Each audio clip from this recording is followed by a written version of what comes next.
안녕하십니까? 오늘은 불확실성이라는 도전을 극복하기 위한 첫 번째 비트 전략에 대해 이야기하고자 합니다. 특히 관찰 분석 그리고 확률 게임을 통해 엘리트 세일러가 되는 과정을 분석해 보겠습니다. 바람 각도, 풍속 등 다양한 데이터는 물론 레이스 중 끊임없이 변화하는 상황 속에서 우리가 어떤 결정을 내려야 하는지에 대한 심도 깊은 논의가 이어질 것입니다. 첫 번째, 마크를 지배하기 위해서는 세 가지 핵심 변수를 통제해야 합니다. 첫째, 압력입니다. 바람의 세기가 가장 강한 곳은 어디인지 파악하는 것이 중요합니다. 둘째, 방향입니다. 바람이 진동하는지 아니면 한 방향으로 지속적으로 이동하는지 예측해야 합니다. 마지막으로 리스크입니다. 당신이 내리는 결정에 대한 확신이 몇 %인지 스스로에게 질문해야 합니다. 속도는 왕이지만 위치 선정은 여왕입니다. 이 세 가지 변수를 통제하는 자만이 레이스를 지배할 수 있습니다. 첫 번째 단계는 숙제, 즉 수면 스캐닝입니다.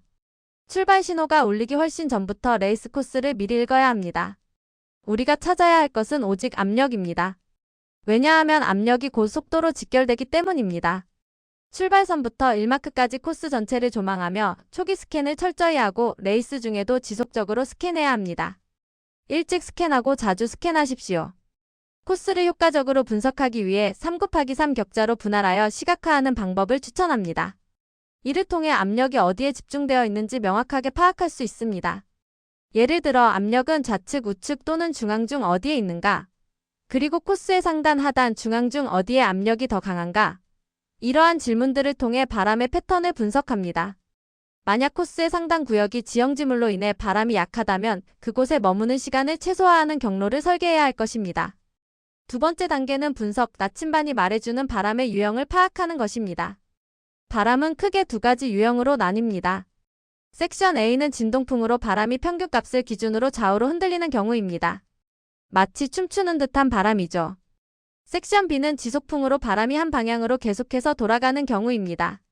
한 방향으로만 가는 바람길입니다. 나침반 수치를 꾸준히 기록하고 이것이 진동하는 변화인지 지속적인 변화인지 판단하는 것이 전략의 핵심입니다. 바람의 유형에 따라 대응 전략은 명확하게 달라집니다. 만약 진동풍이 확인된다면 코스의 중앙을 사수하십시오.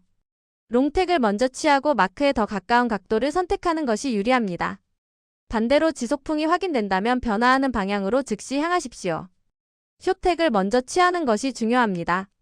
특히 지속풍이 예상될 경우 바람이 좌측에서 불어온다면 좌측으로, 우측에서 불어온다면 우측으로 과감하게 진입해야 합니다. 현실은 복합적이며 구역별로 전략을 수정해야 할 때가 많습니다. 예를 들어 코스 상단에서는 지형에 의한 지속풍이 불어 한쪽 코너를 공략해야 하지만 하단에서는 진동풍이 불어 중앙을 유지해야 할 수도 있습니다. 출발선에서 세운 계획을 맹신하지 마십시오. 구간별로 바람의 성격이 바뀔 수 있음을 인지하고 항상 유연하게 대처하는 것이 중요합니다. 세 번째 단계는 리스크 관리입니다. 확신의 크기와 거리는 비례한다는 점을 명심해야 합니다. 우리는 대부분의 경우 100% 확신할 수 없습니다. 따라서 코너, 즉 레이라인 끝까지 가는 것은 매우 큰 도박입니다.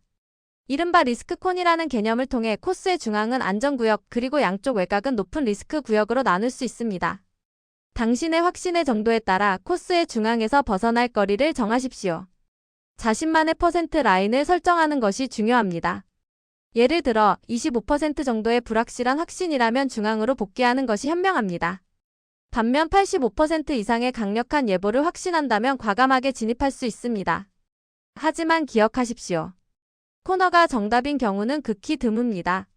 언제나 돌아올 여지를 남겨두어 플랜 B를 실행할 수 있도록 해야 합니다. 조기 레이라인 진입은 수학적 손실로 이어집니다.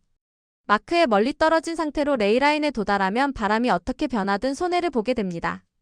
리프트가 발생하면 오버스탠드가 되어 불필요한 거리를 낭비하게 되고 헤딩 또는 노크가 발생하면 추가 태킹이 필요하여 귀중한 시간을 잃게 됩니다.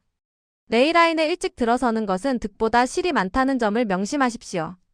따라서 마크에 가까워질수록 중앙을 지켜야 합니다. 지속풍이 확실한 경우가 아니라면 레이라인을 일찍 타지 마십시오.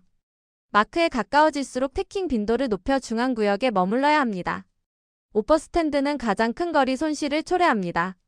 항상 리스크를 줄이고 다양한 기회를 열어두는 것이 현명한 전략입니다. 지금까지 말씀드린 첫 번째 비트 마스터 체크리스트를 정리해 보겠습니다. 첫째, 출발 전 3곱하기3 격자로 코스를 스캔하여 압력 위치를 파악하는 숙제를 완수하십시오. 둘째, 나침반을 통해 진동풍인지 지속풍인지 확인하고 그에 맞는 전략을 세우십시오. 셋째, 리스크를 선정하여 확신이 없다면 25에서 50% 라인을 넘지 마십시오.